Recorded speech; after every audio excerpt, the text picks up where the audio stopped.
the next several days, I will be dropping a series of mock drafts using draft spots and league settings that you requested, answering plenty of draft day questions along the way. Questions like, what's the strategy for pick 1 or 4 or 8 or 11 this year? What player should I draft with pick 2, 5, 9, 12 this year? Which players should I avoid? Which sleepers should I target in the later rounds? How do you feel about this player? How do you feel about that player? So if these are the types of questions that you're trying to answer before your draft in the coming days, then keep it locked in right here, because we're about to break down how to dominate a 2025 fantasy football draft from the number 1 overall pick.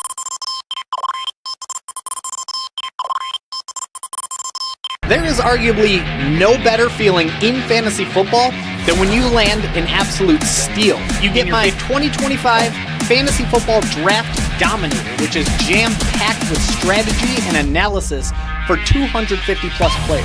And he's been strong in fantasy football. He's averaging over 18 fantasy points per game over 25 career games where he's played at least 73% of the offensive snaps. 2025 week winner, formerly known as the heat map. So you can conquer start-sit dilemmas, find plug-and-play streamers, and dominate your weekly matchups with this one-of-a-kind resource, Discord community, where you can get personalized advice from 180 plus and counting sharp fantasy football minds that are helping each other dominate. 365 days of elite fantasy football analysis, resources, and Discord community.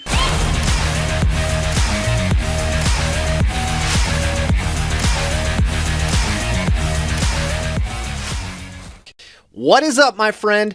Mikey Henninger here with Basement Brewed Fantasy Football, and man, I feel like a kid filled with Christmas spirit in mid-December because it is fantasy football draft season, baby.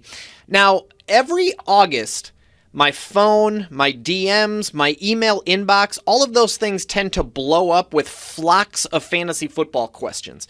Questions like, what's the strategy this year? Which players should I target? Which players should I avoid? Who are your sleepers? How do you feel about this guy? How do you feel about that guy? Who should I pick with pick 1, 4, 7, 10, 12?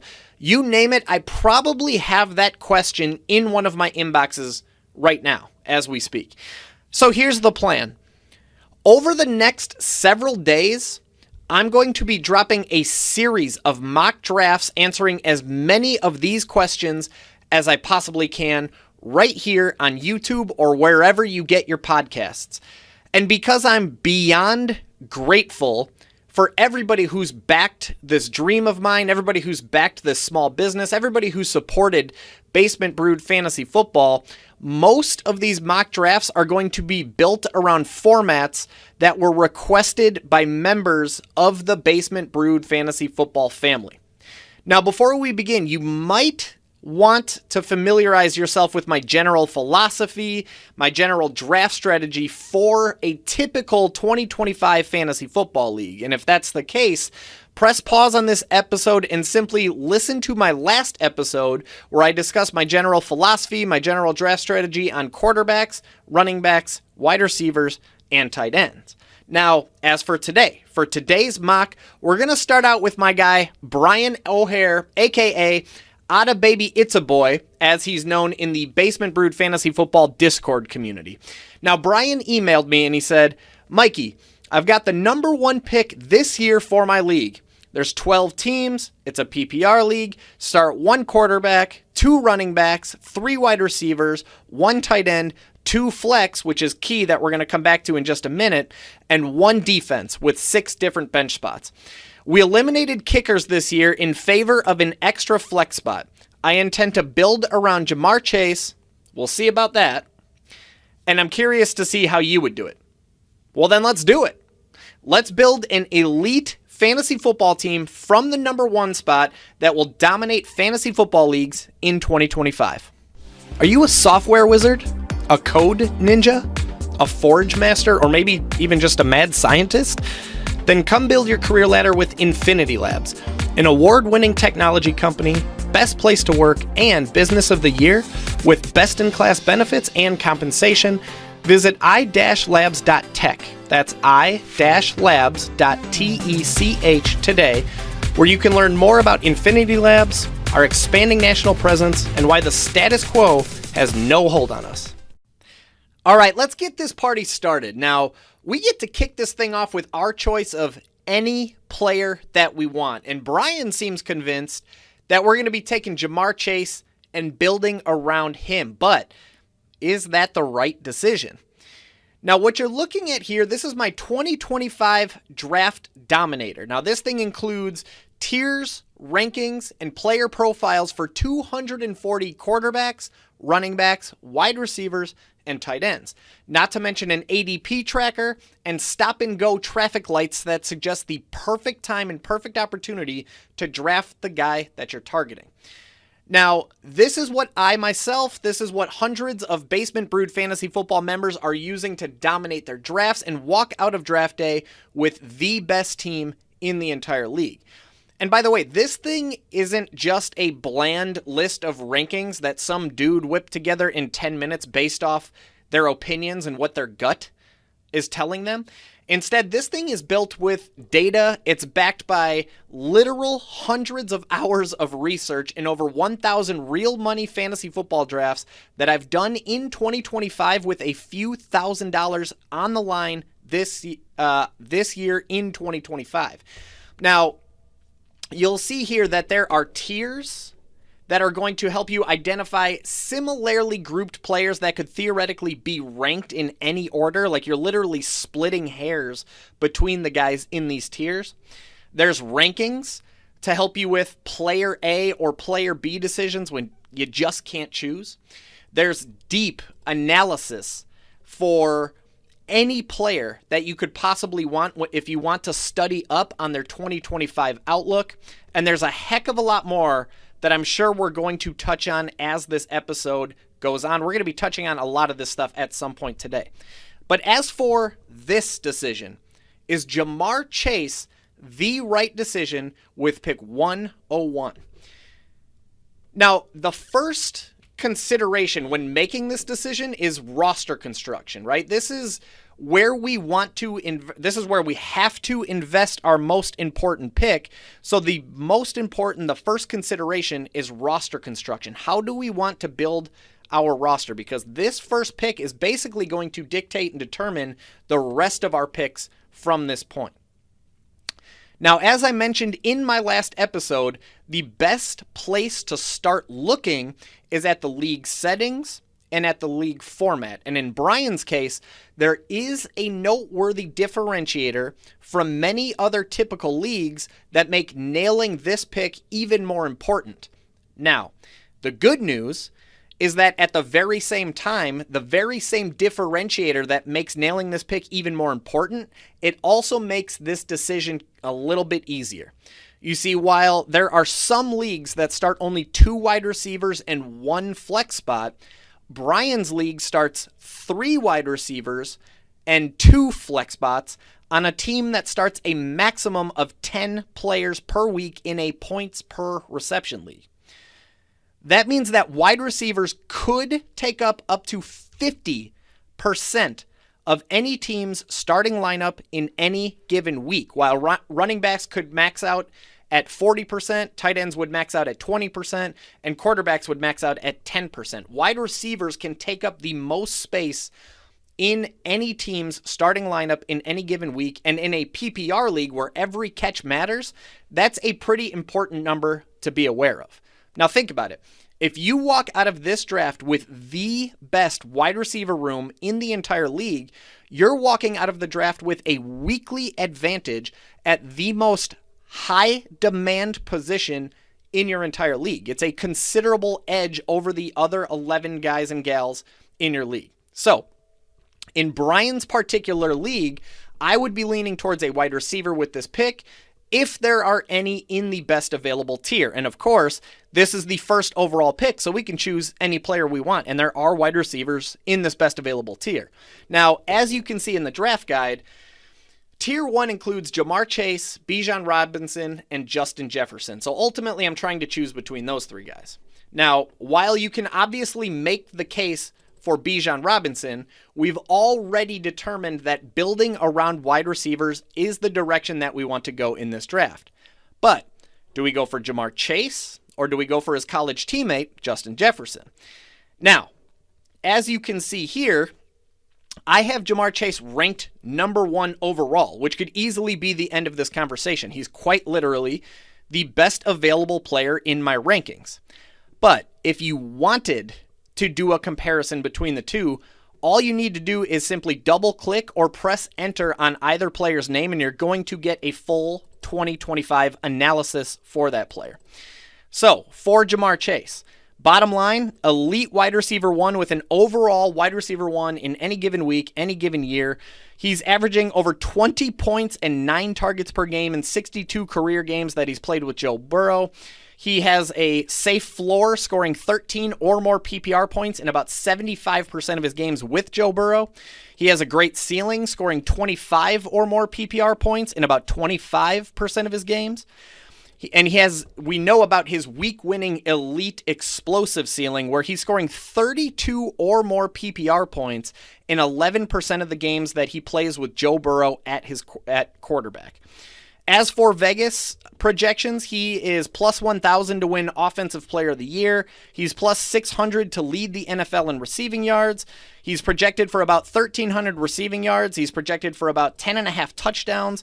There's no new competition for targets. The Bengals will run it back with Jamar Chase, T. Higgins, Andre Iosivas, Jermaine Burton, Charlie Jones, Mike Gesicki. They didn't add any noteworthy target competition. And of course, we know that the guy signed a massive contract. 4 years, $161 million contract extension with $112 million guaranteed. He's obviously going to be a big part of the Cincinnati Bengals offensive plans. No need to overthink this. It's a pretty easy decision at this point. We are going Jamar Chase with the first overall pick in this draft. Do it. Click it. I clicked it. I don't know why it's not going. Boom. Jamar Chase. That is the right decision. By the way, hold on. Let me mute this bad boy. By the way, if you want to scoop up the 2025 Draft Dominator, it's all available as part of the Basement Brood Fantasy Football membership package for 2025. Take a look. What's up, my fellow fantasy football nerds? If you're looking to dominate your league from start to finish and win cool prizes along the way, it's time to join the Basement Brood Fantasy Football family. As a member, you're going to get our brand new 2025 Draft Dominator, which is your ultimate guide with tiers, rankings, and season previews for over 280 players to make sure you walk out of your draft with the best team in the league. And that's only the beginning.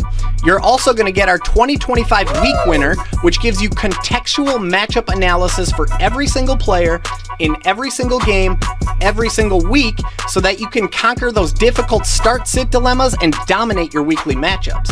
And let's not forget our amazing Discord community, which is a family of passionate fantasy football players sharing strategy, workshopping dilemmas, and helping each other dominate 24/7, 365. Plus, if that wasn't enough, every single month you're automatically entered into our autographed jersey giveaway. It truly is a no-brainer if you want to take your fantasy game to the next level, have the most fun you've ever had playing this game, and support a small but mighty business along the way. Sign up today for just $69 for an entire year. Seriously. That's 365 days of total domination, community, and giveaways for less than your last bar tab. Join the BBFF family right now using the link that we left for you in the description of this episode. I'll see you inside. All right, we're back on the clock with back-to-back picks at the second and third round turn. Now, as you can see, I've updated the Your Next Pick box on the 2025 Draft Dominator, which is going to update these red, yellow, green, and white traffic lights or stop and go lights to help you identify the right time to draft a player. Now, if you ever need to know what your upcoming picks are, you can find it right over here on the far right side, right underneath where it says upcoming picks. Now, as for this pick, as I mentioned in my last episode where I detailed my draft strategy for quarterbacks, running backs, wide receivers, and tight ends, I generally like to have one running back after the first two rounds to kind of anchor my running back room. Now, That being said, and I made this crystal clear in that last episode, I will never, ever force it. I will never, ever reach for a running back if there aren't any that I like, if there aren't any in my best available tier in round 1 or round 2. Thankfully, that is not the case here. That is not the case in this draft for Brian, as there are multiple running backs in the best available tier that I'm quite high on and more than happy to take with this pick. So, with this pick, the 12th pick in the second round, I'm going to go ahead and take the best available running back in this tier, who also just so happens to be the highest ranked available player in this entire draft, Jonathan Taylor. Now, the reason we're going in on Jonathan Taylor, lots of reasons, right? And that's the whole point of this player analysis bucket if you really want to know why. In 23 career games that he's played in Shane Steichen's system and handled at least 10 touches, he's averaging 17 plus PPR points and 21.8 touches per game. He's one of the few workhorses left in fantasy football. He's got a pretty safe floor. He's getting you at least 11 or more PPR points in 75% of his games with Shane Steichen. He's getting you 17 plus PPR points in about 50% of his games. And he's got a nice ceiling, scoring 21 or more PPR points in 25% of his games with a weak winning ceiling of 27 plus PPR points about 10% of the time. Vegas is projecting him for about 1,200 rushing yards and 9.5 rushing touchdowns. And as we know, this guy is an absolute workhorse. This offseason, the Colts signed free agent Khalil Herbert, and they spent a mid-5th round pick on Kansas State running back DJ Giddens. And while those two are expected to compete for top backup duties behind Jonathan Taylor, neither one of them are considered a threat to Jonathan Taylor's workload. Instead, these are the guys that are going to carry Jonathan Taylor's backpack and enter the game when JT needs a breather. JT is the clear-cut 3-down back in Indianapolis, and I'm more than happy to take him at the end of the second round with this pick. So here we go. Jonathan Taylor. Why is this always freezing? There we go. All right, now, this is where the difficult decision... Oh, let me get JT out of here. All right, there we go. This is where the difficult decision comes into play. What to do with this third round pick. Now, I'm torn between grabbing an elite tight end like Trey McBride or George Kittle, who I'm really, really, really high on. I actually wrote a blog about it over on basementbroodff.com if you want to check it out. But Trey McBride would be the pick here if I went tight end. Or do we go back to filling up that wide receiver room? Now, I want to make one thing crystal clear here. You can't really go wrong with either one. You can't go wrong with the tight end. You can't go wrong with the wide receiver as long as you let this pick that you make influence the rest of your draft, or at least the next several picks. For example, if you do take a tight end here, if you do take Trey McBride, don't you dare even think about taking another tight end at all, period, for the remainder of this draft. That's it. That's your one tight end. You're done. You can basically just delete them from the draft guide. Unless, by some miracle, George Kittle miraculously falls all the way to the 12th pick in the 4th round, you're done with tight ends if that's the route you go. But for me, if I'm Brian in Brian's league, I'm going back to what we said in round 1 about the makeup of Brian's league. I want as many high-end wide receivers as I can get in a PPR league where wide receivers can make up to 50% of my starting lineup. So I'm going wide receiver here, whereas I probably would have gone tight end if this was a 2 wide receiver, 1 flex league. That's why league settings matter. It's important to know how your league builds their rosters on a weekly basis. If this was a 2 wide receiver league and a 1 flex league, I'm probably going with a tight end here. So what we're doing is we're taking the best available wide receiver in this tier, who just like Jonathan Taylor, also just so happens to be the highest ranked player available in this draft. Boom, winning. That is how you win a fantasy football draft. By the way, I just want to note, if you prefer Chase Brown or Kyren Williams over Jonathan Taylor, that's totally fine. If you prefer Devontae Adams over Tyreek Hill, that's totally fine. That's the entire point of tiers. You're splitting hairs between these guys, and they could easily be flip-flopped in the rankings.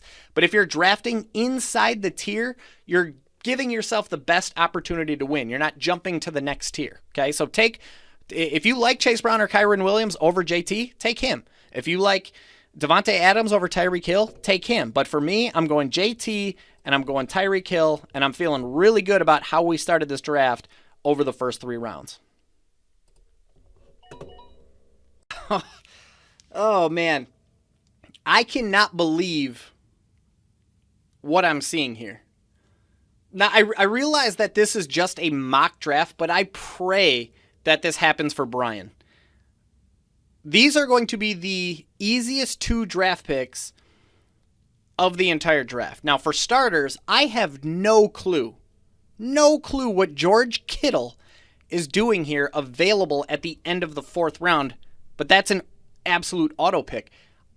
I love George Kittle so much that I wouldn't have thought somebody taking George Kittle at the beginning of the 3rd round, and now you're handing him over at the end of the 4th round?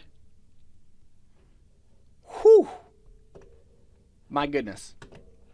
Here's the deal with George Kittle, guys. If you'll see the draft dominator here, I have him in tier 5. The next best available tier is tier 7. So he's literally 2 tiers ahead of the next best available player. He was up there with Tyreek Hill, Jonathan Taylor, Trey McBride, Devontae Adams, and he's just sitting here. All right. Here is why I love George Kittle, okay? For starters, there is massive, massive upside without Deebo Samuel and or Brandon Ayuk, neither of which will be wearing a 49ers uniform on the field in week 1. George Kittle is averaging 17.5 as a tight end, 17.5 PPR points and 7 targets per game in 15 career games where Brock Purdy has thrown at least 20 passes, but Deebo Samuel and or Brandon Ayuk played 20 or fewer offensive snaps. And remember, neither guy will be on the field in week 1. For comparison, and just to clarify there, Deebo Samuel's with the Commanders. He won't be on the field at all with George Kittle. But Brandon Ayuk is not going to be on the field in week 1.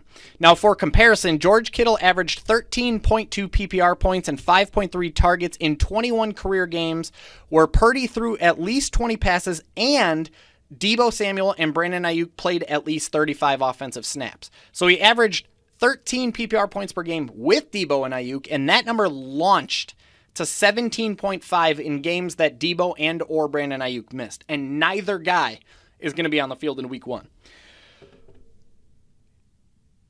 He has, in those 15 games, by the way, he scored 14 or more PPR points in 75% of those games. He scored 22 or more PPR points in 25% of those games. Vegas has him pegged for about 6.5 touchdowns and 900 receiving yards. And this is where it really clicks for George Kittle. There is almost no competition for targets. There is a massive target opportunity for George Kittle in 2025. Deebo Samuel is gone. Brandon Ayuk is unlikely to be ready for week 1. Those 2 things alone free up 12 to 13-ish targets per game in the 49ers offense. Now, George Kittle could very well be the number 1 receiver on the 49ers in the 49ers passing attack early on. Jawan Jennings is dealing with an injury. Ricky Pearsall is entering year 2 in the NFL. Kittle is a legitimate prospect to finish as fantasy's number 1 overall tight end in fantasy football this year. I can't emphasize enough, this is probably the easiest decision that we will see this entire draft. So I'm going to go ahead and scoop him up. Done. Now, as for the 5th round pick, this is where things get a little bit trickier. You certainly could go running back here. But once again, in a PPR league that can start 5 wide receivers in any given week, I would have a near impossible time skipping on Courtland Sutton to dive into the next year. As you see here in the 2025 Draft Dominator, Courtland Sutton is the only remaining player in his tier. So I would have to jump into the next tier if I were to go fishing for a running back. Now, to be clear here, I was not expecting to see George Kittle. The plan here all along was to grab 1 running back and 1 wide receiver. But I couldn't pass on George Kittle. Now, you might be panicking, you might be freaking out and being like, man, we're going we're going to finish round 5 with only one running back. Don't panic. I promise everything's going to be okay. I got you covered with which running backs we should be targeting in the later rounds. But for now, we're going George Kittle, and we're also going Courtland Sutton. He's a strong wide receiver 2 with wide receiver 1 upside in Bo Nix's second year. He played 18 games with 30 or more snaps, and Bo Nix throwing 20 or more pass attempts last year, averaging dang near 14 PPR points and 8 targets per game. He was a wide receiver 1 down the stretch. He averaged 17 plus PPR points and 8.8 targets per game over the final 11 games last year. He's entering the final year of his... Oh, he actually just got that payday, so I should update that. But we're also, when we're talking about target competition, the Broncos did bring in Pat Bryant. They also signed free agent Evan Ingram. Both of those guys could certainly create a dent, but there's no question about it. Courtland Sutton is the unquestioned wide receiver 1 in an ascending Sean Payton, Bo Nix, Denver Broncos offense. Really tough to skip him here and dive into the next tier to take a running back. We're going to go Courtland Sutton here, and we're not going to think twice about it.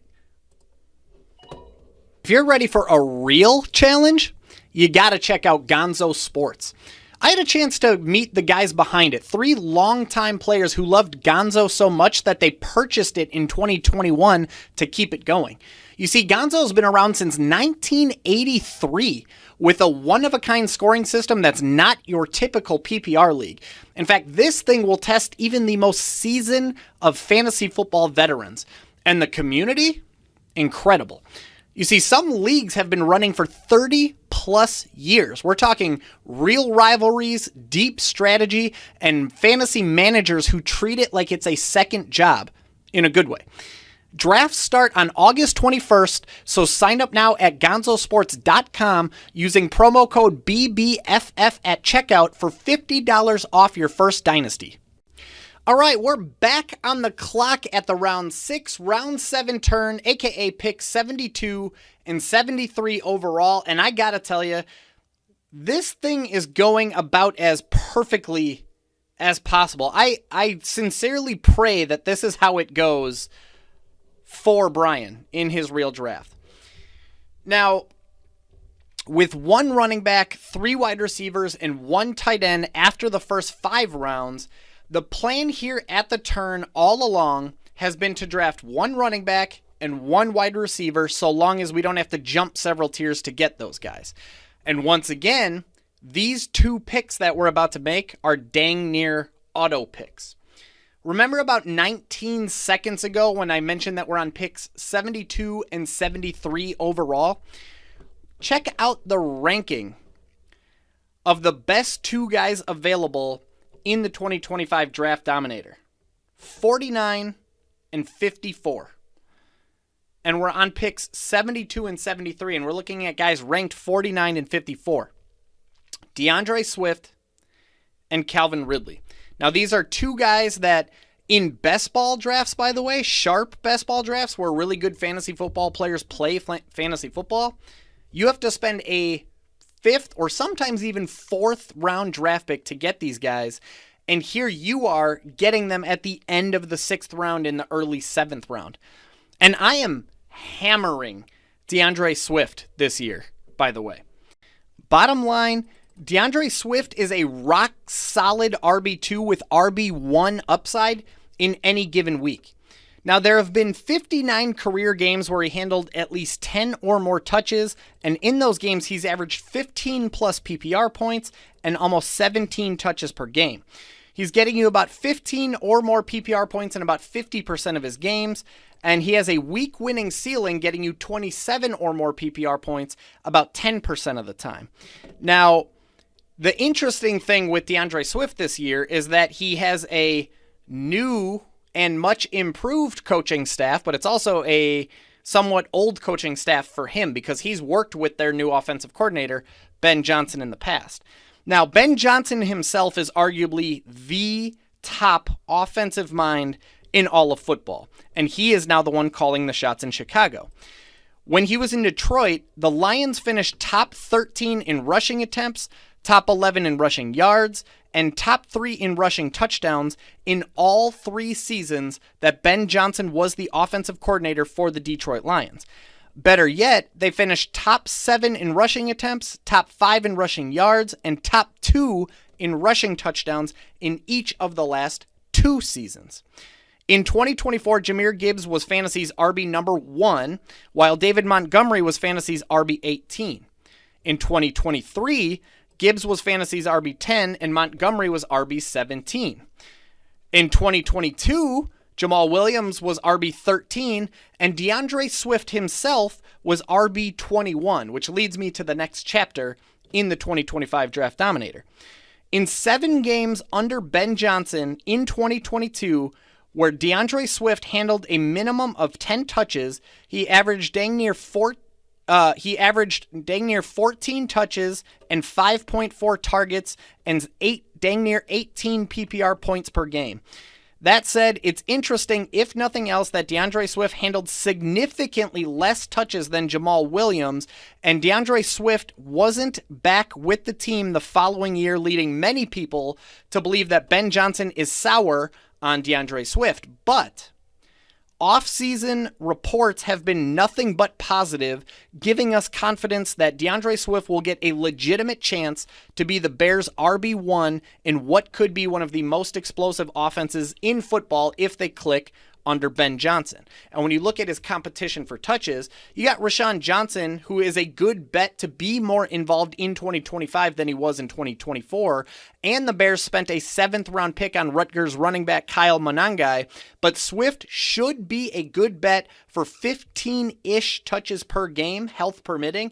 And that's definitely worth a 6th or 7th-round pick in a Ben Johnson offense. DeAndre Swift, I'm all in, especially in the late 6th round. Give me that all day long. Let me hit that one. Now, as for the other guy, I am also hammering Calvin Ridley, by the way.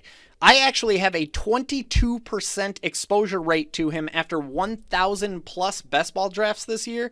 And remember, I had to spend a much more expensive pick in the 5th round to get Calvin Ridley, and here you are getting him with the first pick in the 7th round. Now, from here, I was going to read you Calvin Ridley's note, but I also just looked at the clock and realized how long this video is already going, and we're only about halfway done. So, for the sake of time, for the remainder of this episode, I'm not going to go through the player analysis. I'm not going to read through the note.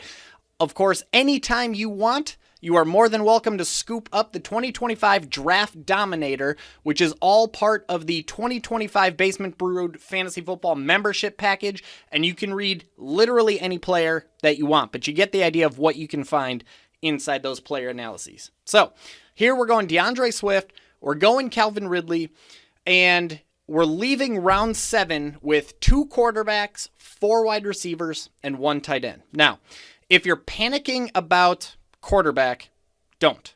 There's a lot of good quarterbacks coming up in the next few rounds, which is why it's always important to know the ADP of the website that you play on.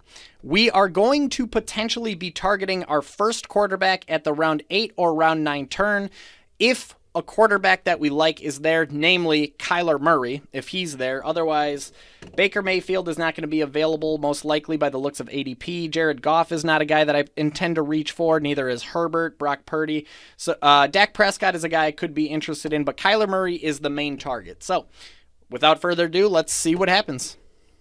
All right, we are back on the clock at the round 8, round 9 turn, aka picks 96 and 97 overall. Now, as I mentioned in the last round, the main target with one of these picks would be our first quarterback, and thankfully, Kyler Murray is available at pick 96. But we actually have a interesting decision that we need to make here. You see, one name that didn't cross my mind, one name I didn't see when I was scrolling through the list of quarterbacks in the last round was Justin Fields. Now, Justin Fields is a guy that usually is drafted in the 7th or 8th round of sharp best ball drafts. Okay, 7th or 8th round, and we're at the end of the 8th. But here is another perfect example of why it's really, really important to be aware of the ADP, the average draft position of on the platform that you're playing on and doing your draft on.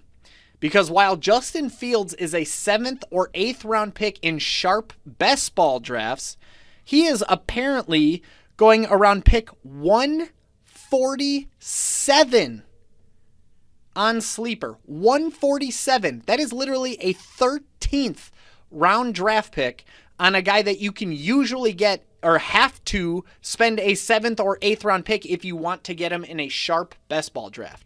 That is insane. So theoretically, if we really wanted to be bold and swing for the fences and go massive upside, we could roll the dice here, continuing to stock up on wide receivers and running backs while targeting Justin Fields significantly later in the draft. And honestly, if Kyler Murray was not available here, that's probably what I would have done in this situation. I do tend to be a little bit extreme with my drafts because I always trust that any mistakes or blunders I'll be able to make up for with waivers and trades. But in this draft, Kyler Murray is available, and he does have a good chance of being available at 8.12 in most leagues. So we're going to go ahead and go Kyler Murray here with this pick. Okay? Now, I officially have a quarterback and I have a tight end. I have one of each. Honestly, from here on out, I won't even bother looking at either position for the remainder of this draft. I won't even look at quarterbacks. I won't look at tight ends. I do not want to carry more than one of them. I can only start one of them. I want to use those precious few bench spots on the most volatile positions, which are going to be running backs and wide receivers. Okay? And the way that we're building this, we're going to have to stock up on upside wide receivers. So, this is one of those scenarios with this second pick where I'm actually going to jump out of the best available tier, which as you can see here on the 2025 Draft Dominator, is David Njoku. I already have George Kittle. I am not going to be using... George Kittle's going to be in my lineup every single week. I'm not even going to be using David Njoku. You can always make a case that you could flex the guy, but we're going to be set on flex plays, better flex plays as is. Okay, so we're actually going to jump out of that tier and go into the next tier, which, funny enough, Justin Fields would be the next best player available. But personally, I'm looking for a running back here.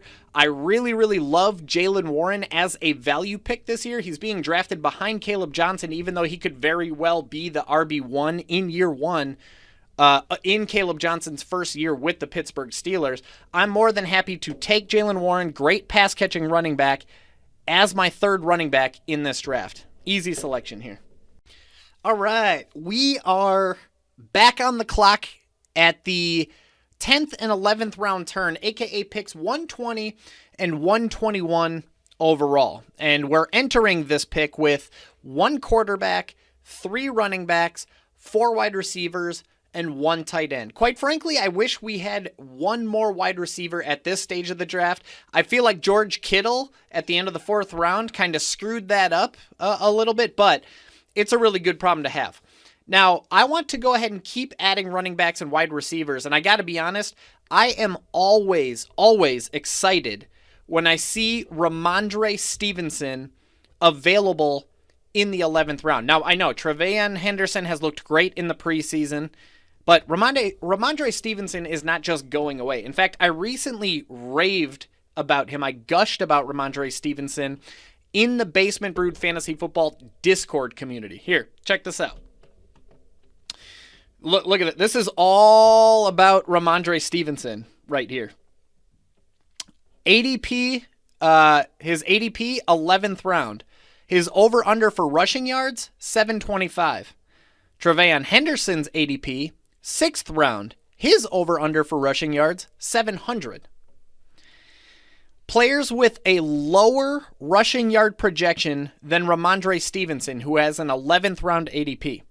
Tre'Veon Henderson, Quinshon Judkins, Jordan Mason, Jaylen Warren, Najee Harris, Zach Charbonnet, all of those guys at this point were being drafted higher than Ramondre Stevenson. The only ones now that aren't are Najee Harris and Quinshon Judkins. Players with the same or similar rushing yard projections, according to Vegas sportsbooks, as Ramondre Stevenson with an 11th round ADP. Alvin Kamara, who has a 5th round ADP. RJ Harvey, 6th round ADP. David Montgomery, 6th round ADP. Isaiah Pacheco, 7th round. Aaron Jones, 7th round. Brian Robinson, 8th round. All of those guys are being drafted higher than Ramondre Stevenson, and they have a similar rushing yard projection, rushing yard over under as Ramondre Stevenson, a guy going in the 11th round. Scroll down. Oh, it keeps going here. Ramondre Stevenson, 11th round ADP, over under rushing yards 725, 5.5 rushing touchdowns. Tre'Veyon Henderson, 4.5 rushing touchdowns. Players with a lower rushing touchdown projection than Ramondre Stevenson. Alvin Kamara, Tre'Veyon Henderson, Quinshon Judkins, Isaiah Pacheco, Najee Harris, Zach Charbonnet. All of those guys have a lower touchdown projection than Ramondre Stevenson. Players with the same rushing touchdown projection as Stevenson. Breece Hall, 3rd round. Chase Brown, 2nd round. Caleb Johnson, 7th round. And Tony Pollard, 7th round. All of those guys have the same over-under on rushing touchdowns as Ramondre Stevenson, a guy going in the 11th round. I am thrilled to see him in the 11th round anytime I can get him. So we are going to go ahead and scoop up Ramondre Stevenson with this pick. What's up, my fellow fantasy football freaks? Would you like a monthly opportunity to win an autographed NFL jersey of your choice? That is exactly what you get as a member of the Basement Brood Fantasy Football family. Just by being a BBFF subscriber, you're automatically entered into our drawings and contests every single month. And trust me, these giveaways are the real deal. For example, Brian Beaver won our NFL Playoffs contest in January and took home jerseys signed by Drew Brees and T. Higgins. In February, diehard Seahawks fan Isaac Zart won our Super Bowl predictions pool and chose a retro blue Seahawks jersey signed by JSN, Jackson Smith, and Jigba. In March, Greatest Show on Turf Rams fan Mark Vandeloo won our March Madness brackets and chose an old school Rams jersey autographed by their all-time leading receiver, Isaac Bruce. And that's only the beginning. In the last 12 months alone, we've given away jerseys signed by Jamar Chase, Justin Jefferson, Derrick Henry, Tyreek Hill, Alvin Kamara, Earl Campbell, Amon Green, and a lot more, all courtesy of our friend and partner BS Collectibles in Twin Lakes, Wisconsin. So if you love fantasy football and you want a monthly opportunity to add an amazing autographed jersey to your collection, join the BBFF family today using the link that we left for you in the description of this episode. And now, as for the second pick at the turn, we're entering a really strange part of the draft where ADP can start to go out the window a little bit. Now, as you're going to see when looking at Sleeper's ADP, we're starting to hit this weird range where running backs and wide receivers are suppressed because teams are grabbing quarterbacks, tight ends, and defenses. Like here we're seeing the Philadelphia Eagles, Baltimore Ravens, Denver Broncos. We're seeing a lot of positions that we are not interested in drafting. This is not us. We are going to continue hammering running backs and wide receivers from here on out all the way through the rest of the draft. So while I usually want to play the ADP game and maximize value anywhere that I can, that doesn't really apply at this particular stage of the draft. Now I'm at a stage where I'm literally just hammering my best players available, hammering my favorite players, the guys I really want to have on my team, especially with only 7 picks left. I want to be really specific with my choices. And I'm actually going to go against my own draft dominator here because the best available wide receiver in my rankings is Keon Coleman, but that's not the route that I'm going. I'm actually going to be jumping quite a bit because there's one guy who is flying up my rankings thanks to recent playing time developments with the first team offense in the preseason, and that guy is Marvin Mims. In fact, once I'm done recording this episode, I'm going to edit and adjust my rankings, moving him up significantly, moving him up ahead of Keon Coleman. So I am grabbing Marvin Mims with this pick, not Keon Coleman. And we are moving on. And again, from here on out, it's just going to continue to be wide receivers and running backs the rest of the way. All right, we are back on the clock at the round 12-13 turn, a.k.a. picks 144 and 145 overall. I got to tell you guys, this episode is exhausting. These episodes they take way more energy than I was anticipating. I had to go get myself a Joy Burst, which if you've never tried these things, I highly recommend it. And no, this is not a paid advertisement or a sponsorship. They have no clue who I am. There's no affiliation there. Although if you know somebody over at Joy Burst, get me in touch with them. I'd love to be a spokesperson for them. I'd love for them to sponsor the show. But these things are awesome, man. They taste like Gatorade, but I think they're a little bit healthier. There's electrolytes, there's a ton of vitamins in here, 0 sugar, and they taste awesome. I'm crushing a strawberry lemonade right now. Anyways, all besides the point. Clearly, I'm losing focus here. So at the end of the 12th round, we have 1 quarterback, 4 running backs, 5 wide receivers, and 1 tight end. And you know the plan. We're going to keep hammering running back. We're going to keep hammering wide receiver over the last 5 picks. Now, I'm likely going to wrap this thing up with 1, maybe 2 wide receivers, and 3, maybe 4 running backs to close this thing out a bit. Now, it's really one thing that I really want to pause and emphasize here is that my focus on the type of running back that I'm targeting changes pretty significantly at this stage of the draft. And I talked about this at great length in my last episode about general draft strategy, 2025 philosophy when I was talking about running backs. At this stage of the draft, I am targeting one of 3 different types. I'm targeting pass-catching running backs, so guys like Austin Eckler, for example. I'm targeting RBs in ambiguous backfield, so guys like, let's say, Javonte Williams, right? That Dallas Cowboys backfield is about as up in the air as can be, probably the most up in the air backfield in the NFL that I can at least think of off the top of my head. Right now it looks like it's going to be Javonte Williams, but will it be Miles Sanders at some point? Will it be Jadon Blue? That backfield is far from set in stone, and that's the type of backfield that I want to target in the late rounds of a draft. It was the same thing with the Chargers last year. If you'll recall, J.K. Dobbins and Gus Edwards were both drafted in the double-digit rounds because we just didn't know who the guy was going to be, and it ended up being Dobbins, and he ended up having a great season finishing as a RB2 in fantasy football. So I want pass-catching running backs, or I want running backs in ambiguous backfields, or most often what I'm targeting are other people's handcuffs, those high upside running backs that become instant RB1s, instant RB2s if the guy in front of them goes down. We're talking guys like Trey Benson if James Conner gets hurt. We're talking guys like Ray Davis if James Cook goes down. We're talking guys like Isaac Guerrero if Christian McCaffrey gets hurt. It used to be Zach Charbonnet if Kenneth Walker gets hurt, but Zach Charbonnet goes in like the 9th round these days. Can't get him late anymore. But I want those other people's handcuffs. I want those upside running backs that become league winners, RB1s, RB2s, if the guy in front of them goes down. Now, for this pick, we are going to grab 1 wide receiver because there's one here in particular that I really, really like, and we are going to grab a running back as well. Now, Christian Kirk is going to be the wide receiver here of choice. This is a guy that I have ranked 113 overall, and we're currently at pick 144, okay?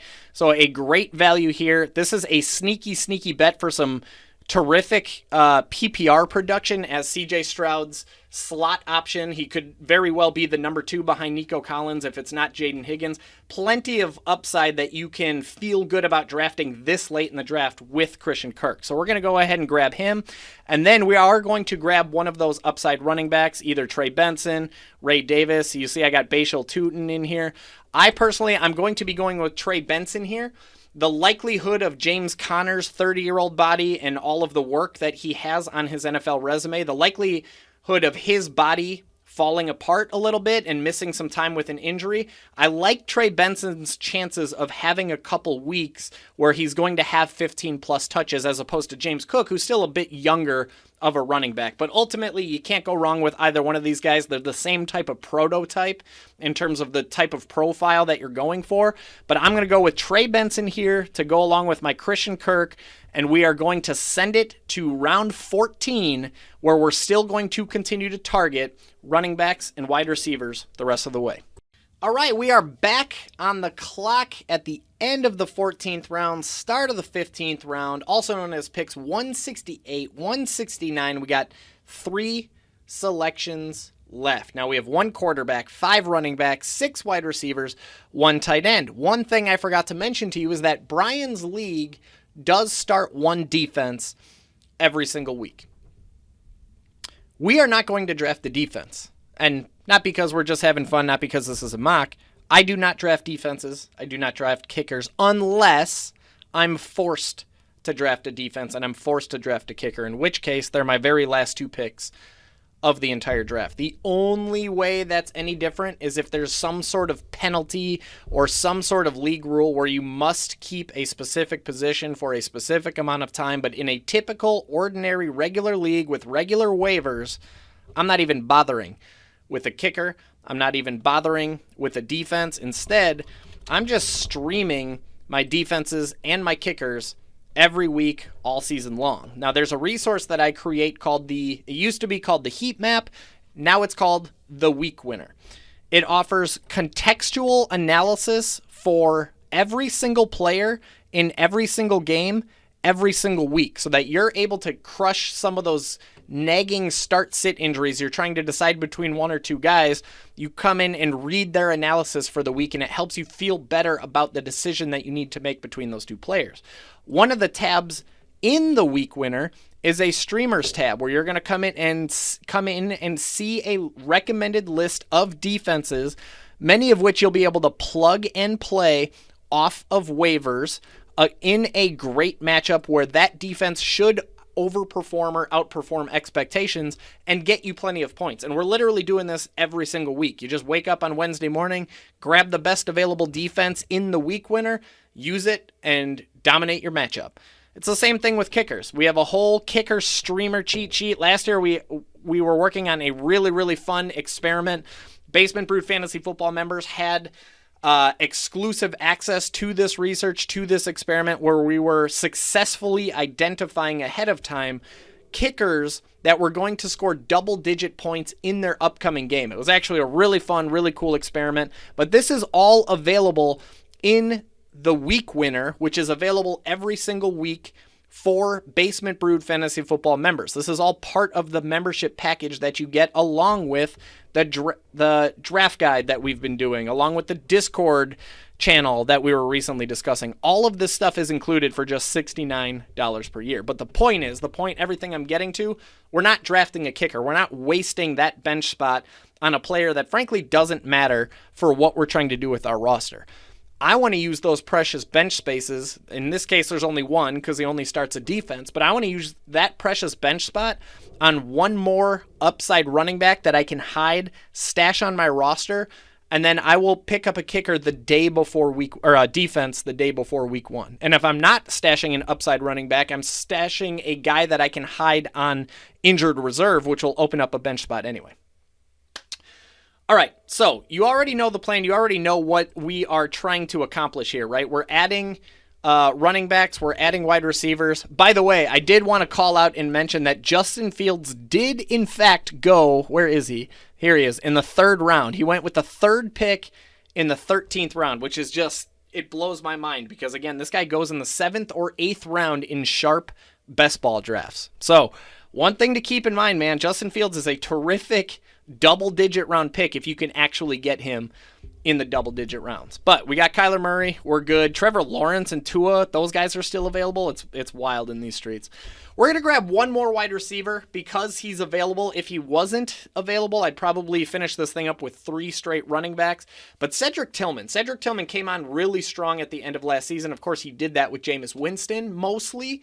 But there's still plenty of potential worth throwing a 168th pick dart at. So we're going to go ahead and grab Cedric Tillman. He's going to be our final wide receiver. And once again, keep in mind, you can always come in and read this note anytime you want if you want to see why I'm bullish on Cedric Tillman, why I have him at 144, even though we just drafted him at 168. And then for my running back, I am going to go ahead and grab... where is he? There he is. Jalen Wright. Jalen Wright is he was one of my favorite rookies coming out of the draft last year for the Miami Dolphins. He's basically like a poor man's version of Devon Achane, who, by the way, is dealing with a soft tissue injury already.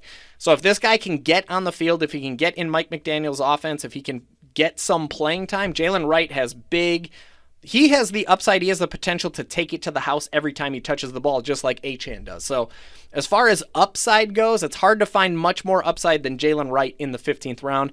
That's where we're going with this pick here.